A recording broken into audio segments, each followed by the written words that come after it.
Born from the love of pop culture, this brand isn't just fashion, it's fandom you can wear. Made by humans, worn by superheroes.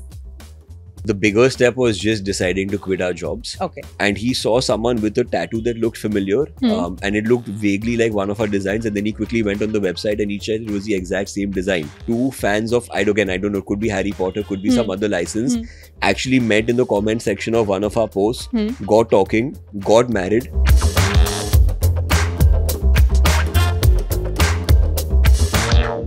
And there's actually no official anime in the country today.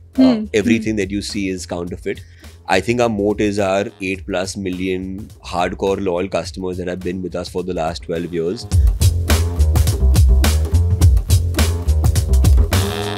It's difficult to choose. We have about 200+ licenses and characters and lots of fandoms and lots of cult following for each of them.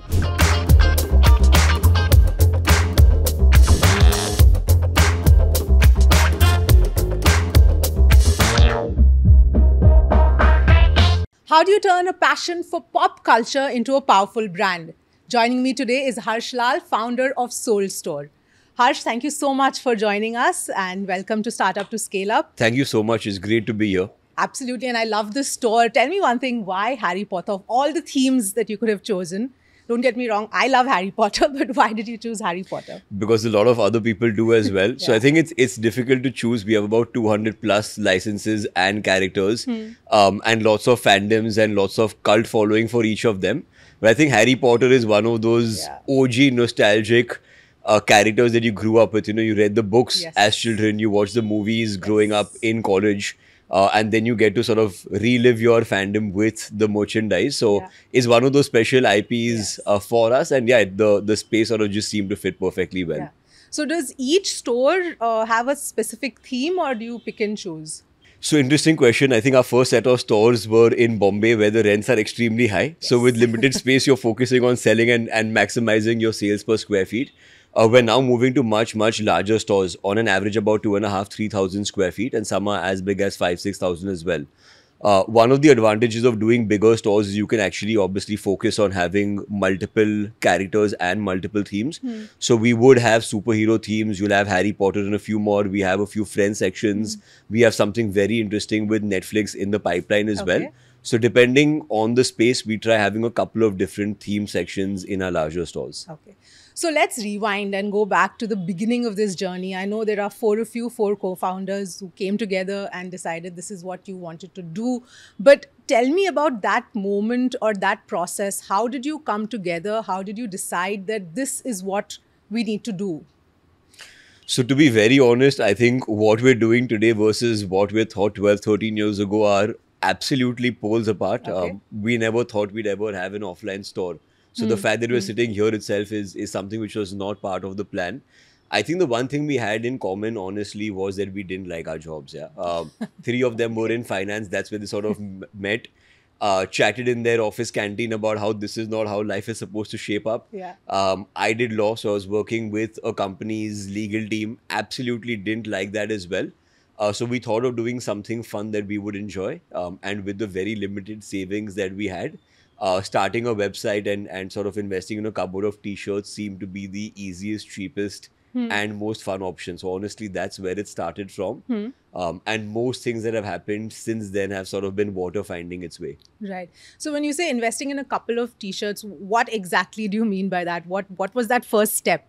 I think it was, the bigger step was just deciding to quit our jobs. Okay. The good thing was when you're doing your first job, you're not getting paid a lot. So there's not a lot of internal resistance in terms of, hey, you know, there's a lot of money that we're leaving on the table. Fortunately, that was not a consideration.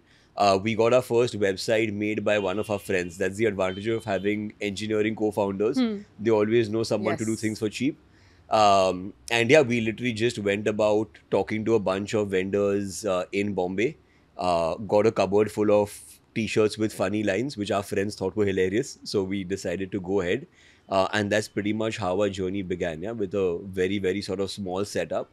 Just putting out some funny t-shirts out there and seeing how customers respond. So that time there was no thought about licensing or selling specific kind of merchandise. That sort of evolved down the line.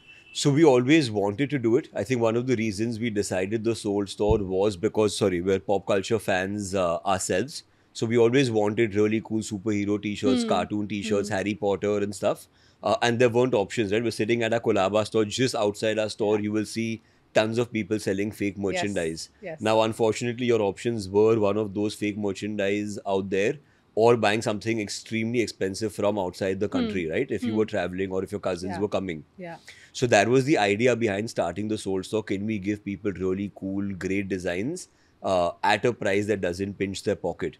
So when we started off, we were sort of figuring out how to go about the whole licensing process. Started off with a bunch of funny T-shirts, then got lucky with our first license, which was Friends and The Big Bang Theory. Okay. And then sort of it kept evolving from there to about 200 plus partnerships today. Right. And what about the name Soul Store? I mean, you heard of soul food and soul music, but how did you Yeah. come up with that name? Again, it's honestly, we're 23 years old, so a lot of things can be forgiven. So there were two ideas. One was literally about following your soul because we all Yeah. quit our jobs and decided to do something fun. And the second reason, honestly, was we were selling stuff. So we thought the pun on the word sold would be funny. But in hindsight, the Soul Store is a slightly difficult name to pronounce. Now it's been 12 years, so Yeah. people don't really make as many mistakes. But yeah, it was a bit of a tongue twister back in the day. Yes. So before we go ahead, let's talk about your journey specifically because, like you said, you did law and you worked with a company in the legal department. You also were mentioning you were a tattoo artist, or at least for a bit of time. So, how has your journey been until you got to this point of entrepreneurship? It's been interesting. I think that whole following your soul is something I've Yeah. unofficially been doing since a while. So I did science in my 11th and 12th because it just gives you more options. And that's what you do when you get good marks in the 10th, right? You do science Yes. because why not? Post that, I had three options essentially. There's engineering, medicine, and law. Again, these are the three options that you do when you Yeah. want to work hard and get good marks. Um, Engineering was eliminated because my elder brother's an engineer as well, and my mom told me, I don't think you're going to travel to college every day and attend lectures. I don't think you should spend 4 years doing it. Medicine was eliminated because I wasn't a fan of bio in college, so the third Okay. option was law. Law. So Yeah. law just happened to happen. I think the biggest advantage of doing law from GLC is that attendance is not really compulsory. So you get to do a lot of extracurriculars, lots of committee work, did a bunch of legal internships during that time. I also had time to do a journalism internship during GLC. Okay. So did a bunch of stuff. Then I moved to advertising post GLC because that always seemed fun from the outside. Yeah. Did about 6 months of tattooing, did law for close to a year, and then the Soul Store started. Okay. So it's always been a bit of a trial and error, figuring what you like, what you don't like. Yeah. And I think when the Soul Store started, you're working with friends, you're doing something for yourself. It's fun. I think just stuck. But did there ever come a point where maybe family or others discouraged you from something like this because it was something that wasn't done in the Indian market until Soul Store came about? So Yeah. was there resistance at any point? So I think fortunately, with the amount of career changes I've had, I think family has been pretty supportive. Yeah. When I took up the law job as well, I think that was my first sort of note to self saying, hey, you've done a bunch of stuff. It's been almost a year since you've graduated now. Stick to a degree and get a stable job, right? But when the Soul Store happened, I think, again, very little to lose. We all had, like, all four of us had good degrees, good marks in college. So we also knew that a 6 month gap on our CV is not the worst thing. And we didn't really expect it to last more than 6 months or a year at that Okay, time. okay. So the idea was if it lasts, great. If it doesn't, I'm sure we'll figure out an Yeah. average paying job because our first jobs didn't pay very well either. Hmm. So honestly, I think at that point there was a lot less to lose, which is why even our families were supportive. And then, yeah, so it's as it sort of kept, evolving and sort of succeeding, I think there was obviously a lot more buy-in from family and friends as well. Right. So when was that point where you knew, okay, this is not temporary anymore. This is something that can become big, and this is something that we are going to take forward? So there's a lot of interesting first. I think we keep joking about the fact that the first month is great because all your friends and family are going to order and support you and make you feel Yeah. good. Yeah. And the second month is where you realize that life is a little more difficult because then you're relying on the strength of the brand and the Yeah. product and the price point. So we've had a couple of interesting journeys. I think our first license was a big milestone. We did a bunch of collaborations with AIB and a couple of other comedians because YouTube was really picking up. Then when superhero movies sort of had their moment, so I think we've been very fortunate to be part of a lot of these moments in pop culture, which keeps giving you the confidence that there is something new to pitch to fans. I think the biggest external validation probably came when we had our first round of funding, which was about 5.5 years into our journey. Because that's when you have people literally putting their money where their mouth is, people showing that kind of faith, and investors who've seen multiple cycles, right? So I think having that external validation, having an external team on board to sort of guide you and advise you was a big push to us, and then we sort of never looked back from there. Right. So until the first round of funding, which was 5 years into, Yeah. from when you started, you were completely bootstrapped. Yeah, about 5.5 years with an initial, I think, investment of about 5.5 lakhs collectively. Okay. We grew it to a 30 CR run rate company profitably. And that's when we fantastic. raised our Yeah. first round. Yeah. Okay. Actually, that also tells you the kind of gap that was in the market Yeah. for stuff like this. So Absolutely. why do you think that was so? I mean, till Soul Store started, that gap was there. And even now, I don't think there are too many people who are actually doing this. So I think I'll break up the gap in two parts, right? One is there's obviously a tremendous presence of fakes, Yes. which is also the opportunity that we saw. The fact that you have innovative people on the streets, on Amazon, on Flipkart, selling a 200, 300 rupee t-shirt means there is some demand that is being left unfulfilled. So that was a clear indicator to us. Also, we were pop culture fans ourselves.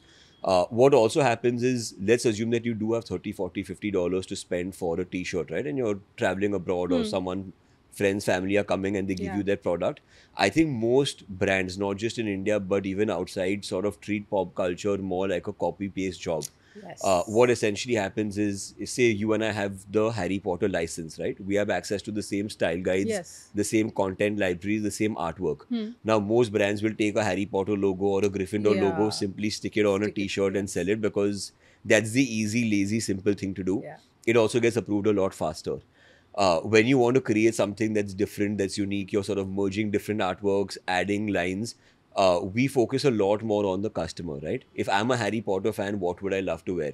It also means that you spend a lot more time getting approvals because in a lot of cases, you're sort of customizing the designs. But when customers appreciate that you've done something different, that your product does not look like every other Harry Potter product in the market, Yeah. I think that's when you get that credibility and that love from the customers. Yeah. And most other brands that do license merchandise treat it more from a capsule collection point of view. So if you go to an H&M and a Zara, you'll maybe find 3 or 4 products of a character, then sells out the next character comes. So it's sort of more revolving doors for them. For us, it's part of our core identity. I think that's the biggest difference. So each design has to be approved separately, Yes. even after you get the license. Absolutely. Okay. Yeah. Okay. Okay. So let's look at some of the firsts that you talked about. Sure. Do you remember the first ever sale on the Soul Store? It was definitely a t-shirt. I'm pretty sure of that. I can picture our first 10, 15 t-shirts in terms of designs. I'm not entirely sure which one it was. Okay. Yeah, but I've got a very clear picture of our first few t-shirts. Okay. Yeah.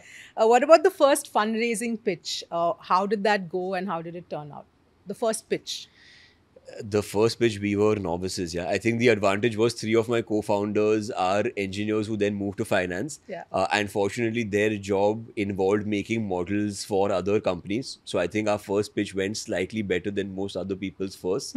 But I remember there was a lot of courting and a lot of dating before we finally closed our first round of investment. Okay. Also, I remember one thing very distinctly from our first pitch to our first investor. So our entire identity at that time was pop culture, right? We do great designs, people love our graphics, this is the identity of the brand. And I remember mentioning very clearly in our pitch deck, we will never sell a white shirt. And our whole pitch at that time was, we do pop culture, we do graphics, other people can do white shirts as well. Why would we want to go in that direction? Interestingly, today our plain/TSS originals, which is the other part of our business, right? The Okay. non-licensing part Okay. is actually more than half our total business. Oh, okay. Yeah.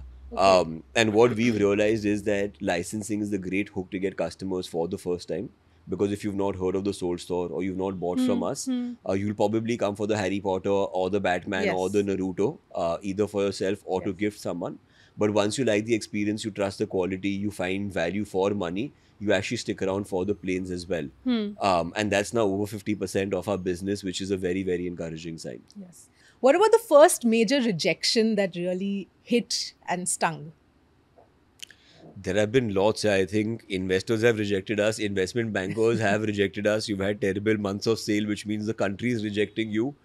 But I think we just kept at it. Honestly, we had no right to win when we started. With the kind of money we started the company with, from the four of us, zero people have any background in family businesses, nothing to do with textiles, nothing to do with e-commerce. I think you just have this mindset of everything is figure outable. Yeah. Even today, right? A lot of people tell us, hey, you guys have 50 plus stores in the country. Stores are doing really well. They look fantastic. It must be super easy to get the best locations in malls, right? And the answer is no. I think every day is a struggle. As the company scales, your challenges and struggles just evolve.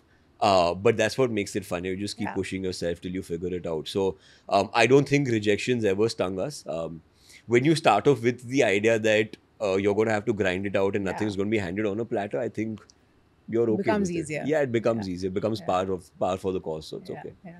Okay. What about the first big celebrity moment, or when you either saw a celeb wearing one of the products, or something like that, where you felt like you've arrived? So I'm going to choose a slightly personal one here. I Yeah. think we've been fortunate to be endorsed by multiple celebrities. We've worked with Hardik and Sara as well as brand ambassadors, and they've come on board as investors. But my biggest fan moment, where I feel like all the hard work that we've put into TSS is worth it, is when my co-founder Vedang and I were in the US, and we were working with WWE at that time. Now, I've been a wrestling fan since I was a kid. Got into tons of trouble for trying out those stunts at home and school. And we were backstage at the shooting of WWE Raw. We got to see our favorite childhood wrestlers just chilling and standing backstage. And when I saw Triple H, who's one of my favorite wrestlers of all time, just literally standing at this distance, that was one of those moments, right? Like, this is something that money can't buy. Yeah. So that was my biggest fan moment ever, for sure. Okay. What about the first official license deal you did after you evolved into what is Soul Store today? So that was Friends and the Big Bang Theory. Remember it very clearly. So Warner is the company that has the license for Friends, Harry Potter, Big Bang Theory, DC, and a bunch of others. We straight up told them we want the DC license, right? Everyone's a Batman fan. And they came and told us the DC license is not available for you guys. You all are extremely small. You all have not proved yourselves. Maybe sometime later. And we said, no, we want it. So they told us we're going to give you Friends and the Big Bang Theory, which for them were relatively smaller licenses. For us, it was huge. And when we got our first license, we didn't know what to do with it. And I'll tell you what that means. So you get a style guide, which is a bunch of artwork, logos, funny lines, etc. from the show. Okay. You're basically supposed to copy paste that as it is, send it for approval, put it on a product and sell it. Okay. Now, we assume that those style guides are not to be copy pasted as is. Those are just guidelines or references. So we took inspiration from those, but completely changed the designs to make it more fan friendly. And Warner was actually surprised, saying, hey, what have you guys done, right? Why have you changed this completely? Why have you put so much effort? Are you sure this is going to get approved? Because you'll have completely flipped it. Yeah. And we just told them, hey, as a fan, this is what we'd love to wear. So that's what we designed. They were actually super impressed with the amount of effort we put into creating that first range of merchandise. I also remember, as Friends fans, you got this Phoebe song booklet. So it was this Friends activity book with different crosswords and puzzles and stuff. With various moments from the show. And with the Big Bang Theory, you got this roommate agreement signed by Dr. Sheldon Cooper. Now, these were very, very small sort of freebies to give. But when Warner saw the kind of effort that we're putting into marketing, into packaging, into product, and the way we are treating their IP, they were really, really happy. And then they gave us more of their IPs. When the other partners like Disney, WWE, IPL teams saw what we were doing, it sort of snowballed from there. To the point where today, when a new brand wants to enter the country and wants to do merchandise, we are their sort of go-to partner, because if the sole store takes that bet on them and does Yes. a good job, it'll become easier for them to sell the license to other partners. So Right. it's been a fun journey from getting the smallest of their IPs Yeah. to everyone now wanting to partner So with now us. tables have turned. You have people coming to you and saying, Absolutely, yeah. yeah. It's been fun. Yeah. Okay, so let's go back a little bit to your early days as founders. Is there something you wish you had done differently if you had to look back now in retrospect? Honestly, no. I think there's been a couple of major pivots, but I'm very happy we did those. So we realized what doesn't work. Two ideas that we had initially was to build an artist community. So as a brand which had pretty much no funding, we thought let's do something very simple and insanely innovative. We will work with artists in the country. We take their artwork. We will put it on product. We invest in inventory in the back end and sell it. And because we're partnering with these artists, they will take the headache of marketing it, right, to their friends and Yeah. family, and they get a cut of sales. So we thought we had cracked the perfect code to succeed with little to no marketing spend. Now, what happens is when you're a company that's just starting off, you don't have as much credibility. Most of the bigger artists don't want to work with you, right? Yeah. So a lot of artists that we did partner with were also sort of in their very early stages. And it didn't really take off because the sole store and the artists are all sort of trying to pitch into the Yeah. same set of small customers. And we realized very early on that if you don't have enough money to collaborate with the larger partners, you're not going to get as much scale.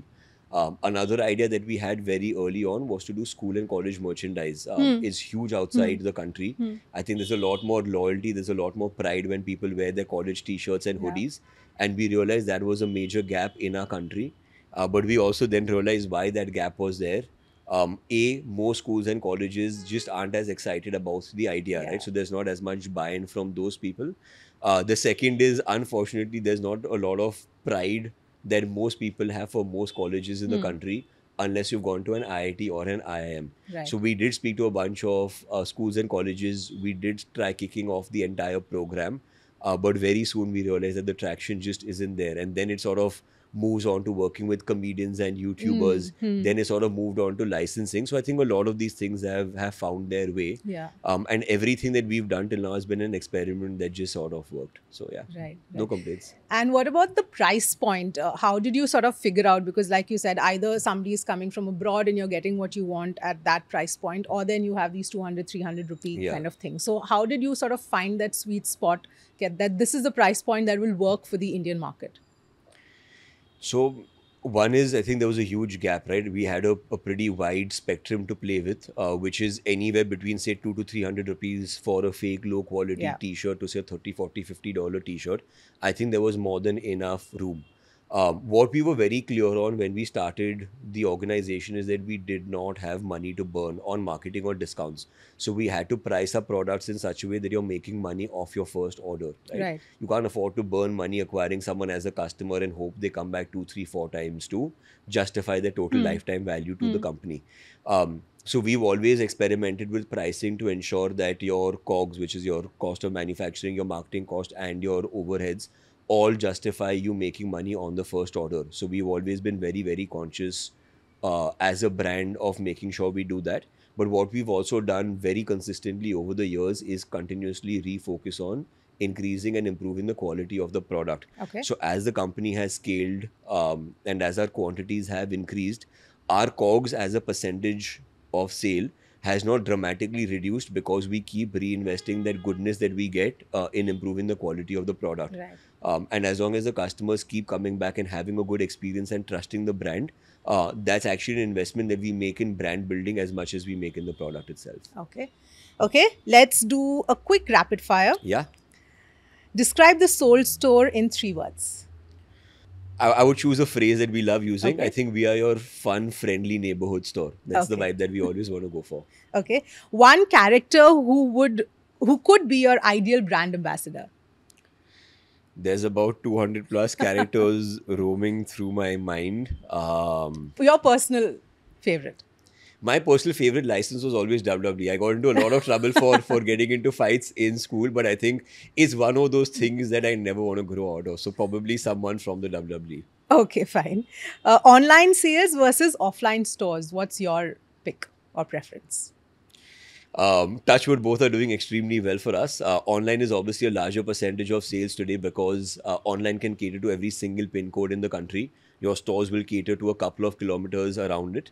But offline has been a very happy surprise for us. It's our fastest growing channel. And yeah, I think we've gone from about 10 stores a few years ago to 50 plus today. And I think over the next couple of years, we'll be adding at least 60, 70 stores per year, Okay. including our first international store this year, which is a big one for us. Wow. So, Where is that going to be? in the Middle East. Okay. Yeah. There's a lot of firsts going to happen in the offline space. So we're super excited for that. Okay, I'm going to come to that in just a bit. Yeah. What's the one Soul Store design that surprisingly flopped?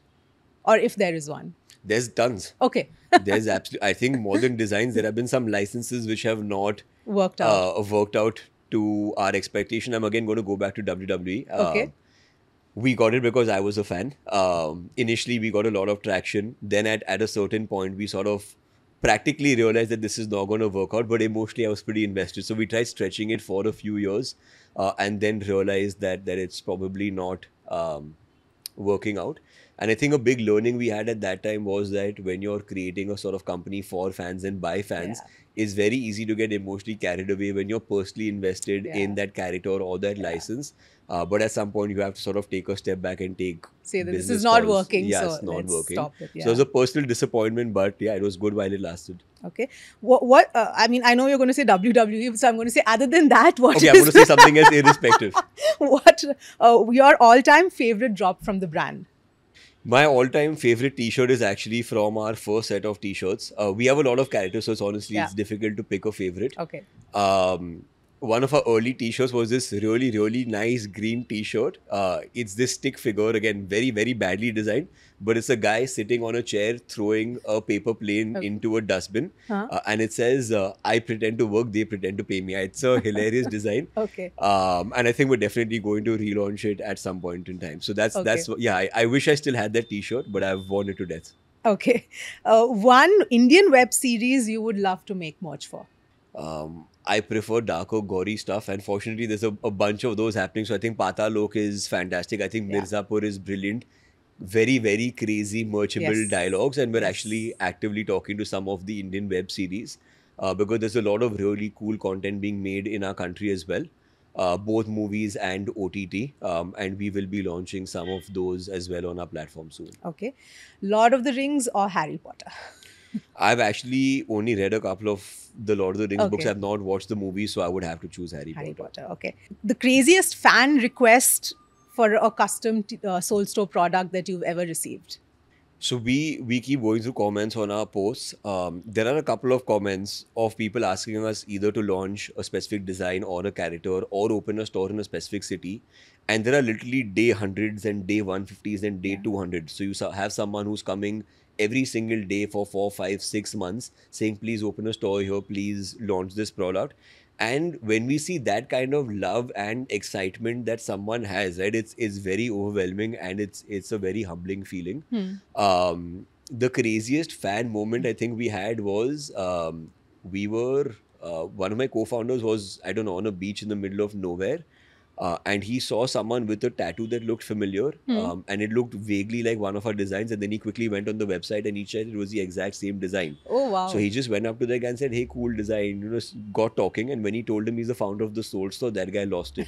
He said he had gotten that design tattooed exactly as per the Soul Store design. And he was super excited that he met someone from the Soul Store. Yeah.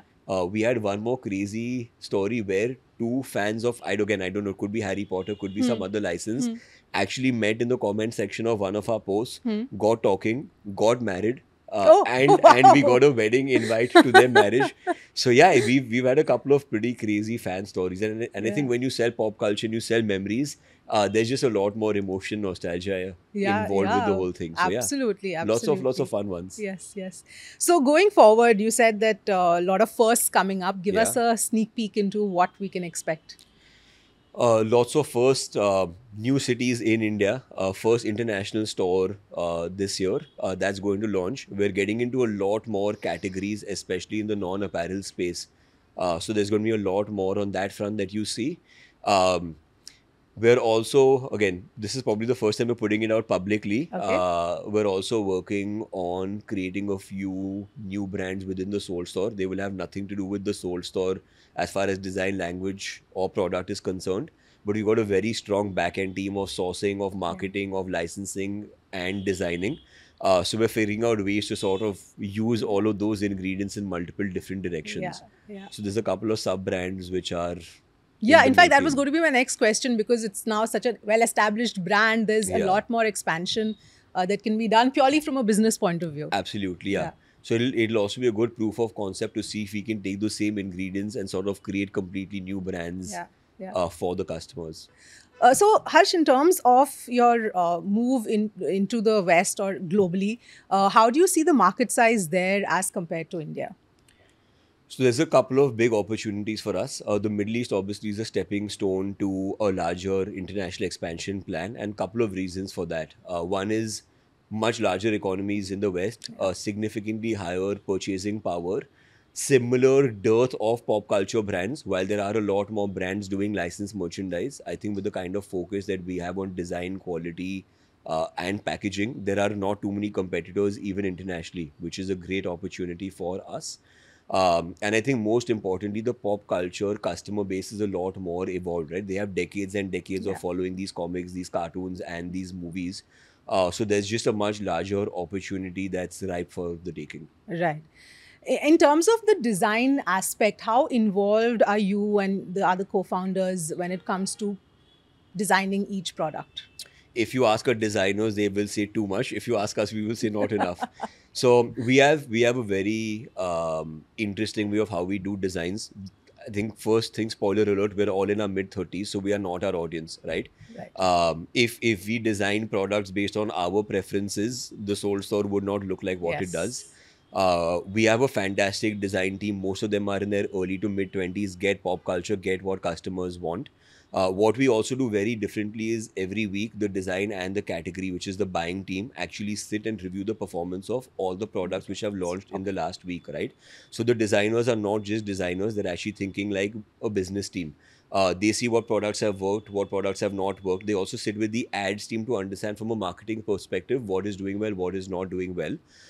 Based on that, you sort of keep improving your hit rates, your designs, your ability to filter. And today, what reaches the founders for the sort of final selection or final approval is an already curated set of designs. So there's not that much tweaking that happens. The second set of tweaking that happens is when it goes from design to sampling. When we see the sample at that time, there may be certain things that we like, don't like, want to change, right? So there's a second round of discussion slash change that happens at the sampling stage. Our sourcing team is super great with the tons of changes and nakaras that we have, but they've been fantastic in terms of making sure that the quality, the design is exactly what we want it to be. And that's helped us Yeah. hit almost every ball out of the park when we launch a design. Okay. And since obviously Gen Z would be your biggest market right now, what is the any insights that you've got on Gen Z on how they're buying today? So one is I think our average customer today is slightly older. Okay. So the median age is about 25, Okay. while the broader range would be about 18 to 35. And there's a couple of reasons for that, right? I think the kind of quality and the price point that we cater to, we never want to be the sasta mazboot tikau version, Right. right? Right. Another word that we absolutely get very scared of is fashion or fast fashion. Fast fashion. Yeah. Because when you're always trying to chase the trend, you're trying to launch the cheapest, funkiest, trendiest product this month and then the next month and the next month. You're playing a very, very scary game of prediction, which is not something that we want to do. Most of the products that we launch, when they do well, you'll see the same product there for 6 months, for a year, for even 2 years, some of our top sellers. And we have a slightly different mindset. If a customer likes the product, you keep reordering it till it meets a certain threshold. So our target audience is slightly older. The biggest interesting learning that we've had, like I said, is our TSS originals actually being more than half our business. So the Sold collection, for example, that we had launched was just a series of products with our logo in different versions. It's the first time in 10 or 11 years that we actually sold our logo. Till Okay. then, we were just selling pop culture or plain products. And I don't know why. I think we just didn't have the confidence that someone's actually going to want a TSS logo, right? As an experiment, we just priced it high and we said, let's see what Let's happens. see. Okay. We were actually pleasantly surprised to see that these products sold out the fastest, and on an average, they sell at about 50 to 60% higher than what an oversized Batman or Harry Potter or Superman Wow, T-shirt would that's sell. very interesting. So we were very, very surprised with the kind of love and pride that people have wearing a Those Soul Store product. So maybe 5, 7, 8 years ago, people were coming for the Harry Potter and the Batman yeah. and the characters. But today, people are coming for the Soul Store. I think that's been something which is very, So very. it's become a brand in It's itself. become a brand in itself, and I think the success of our stores is testament, right? Because when you're passing by the Soul Store, you're just seeing a red store with the Soul Store logo. You're not seeing a Harry Potter or a Batman at Yeah. that point. But when you just stand, like you saw it right now, I think when you just see people passing by Yeah. the store and tell their friends, "Hey, Soul Store," I think that one moment or that Yes. one statement sort of sums up the kind of love that we've had. So that's been a big surprise for us, but a pleasant one. Yes.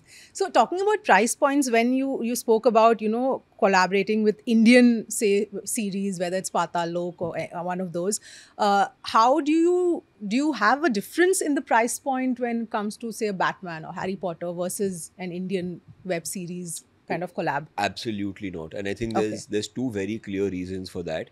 One is the product is the exact same, right? When you're selling a Batman or you're selling a Pata Lok, we are not going to change the quality because this is an Indian or an international IP, Right. right? Unlike what maybe other brands would do. Yeah. So your cost of making the good, the effort that you're going to put in the design, in the quality, in the sampling, in the quality check is going to be at par for every single product, right? I think that's one. Two is when you sort of start differential pricing between characters, you are automatically creating a perception in the customer that this is a cooler or a more expensive or a more aspirational product versus that.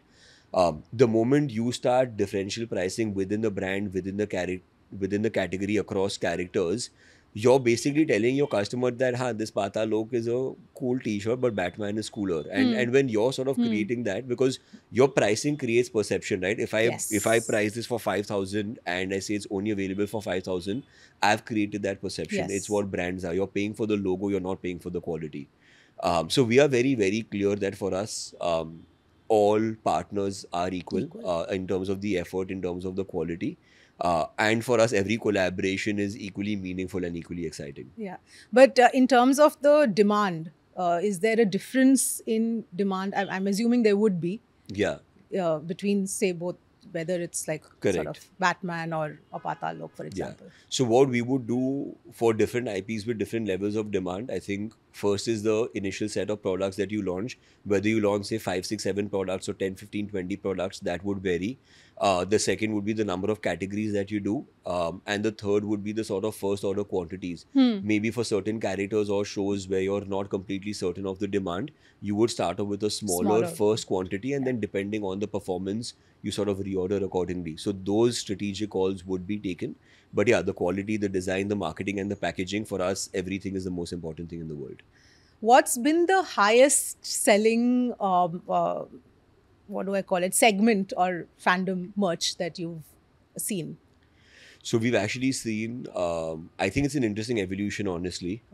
When we started off, obviously for us, we were working with a bunch of comedians and YouTubers. And that was the identity of the company, right? That all the cool YouTubers and comedians wear the Soul Store and promote the Soul Store. Then we had a phase where the superhero movies got really, really popular because Marvel and DC came out with hit after hit after hit. So we've seen a superhero phase. Then we had the OTT phase, right? Because Bombay. Then we had Go an ahead. OTT phase where data became really cheap. Everyone is watching Netflix, Hotstar, IPL, etc. on their phone, right? So we had a lot of demand for merchandise of OTT shows. In the last couple of years, we've seen a massive increase in the demand for anime merchandise. So loosely speaking, I think when we started the company, everything that was West/white was cool. I think now we're slowly moving more eastwards and oriental, right? There's a lot more demand for Japanese content. There's a lot more demand for Korean content. There's a lot more demand for anime. So what was probably looked at as niche maybe 3, 4, 5 years ago, where only your handful of nerdy fans watch anime, today anime has actually become pretty mainstream. Yes. And that's the most heavily demanded set of licenses. Okay. So we've been actively pursuing these anime licensors for the last couple of years. They've had a lot of trust issues with Indian companies in the past, which is Okay. why they've stayed away. And there's actually no official anime in the country today. Everything that you see is counterfeit. But Okay. we are bringing a lot of the biggest anime licenses to India for the first time ever. And it's taken multiple years of sort of going back and forth, of the kind of work we've done with 200 other licensors Yeah. to give them the confidence. So we will be the first brand that truly brings anime in the country. So yeah, we've sort of seen that evolution. And for us, we sell pop culture. So whatever is cool, whatever is relevant, whatever is exciting, we will sort of sell Yeah. the next cool thing. Yeah. So, do you think that Soulstore now has a big enough moat that even if there are others who want to enter, it's going to take a while to even come Absolutely. close? Yeah. So our investors also asked us this question, right? You talk about licenses a lot, Yeah. but your licenses are not exclusive. Anyone can come tomorrow and buy the license. Yeah. And we tell them most things can be bought with a blank check, right? Our moat is not the fact that we have exclusive licenses. We don't. I think our moat is our 8+ million hardcore loyal customers that have been with us for the last 12 years. Our moat is the fact that when people think of pop culture, they think of us. Our moat is that when a Netflix wanted to enter the country, our pitch to them was, if you don't work with us, who are you going to work with, right? I think those are our moats. And those moats are built over 12 years Yes. of consistent designing, product quality, customer trust, customer love, these small things like that Harry Potter Hogwarts letter. I think Yeah. that's Yeah. what the love is built on. And that is not something you can just go and buy out in the market and sell. Yeah. So I Yeah. think we're pretty confident that if we continue thinking like a pop culture fan, we should be in a good place. Yeah. And in terms of the Indian market itself, how much space is there for it to increase? Because if you look abroad, whether it's Japan or the West, there Yeah. is such a huge market for this. So obviously we have a long way to go. So Yeah. what is that gap that you feel, and where do you see it It's moving? tremendous, right? I think even if I look at some of our, I would say, more popular or mainstream characters like superheroes, the biggest advantage for us is that all of these licensors have a bigger responsibility than us to make sure that the IP is relevant.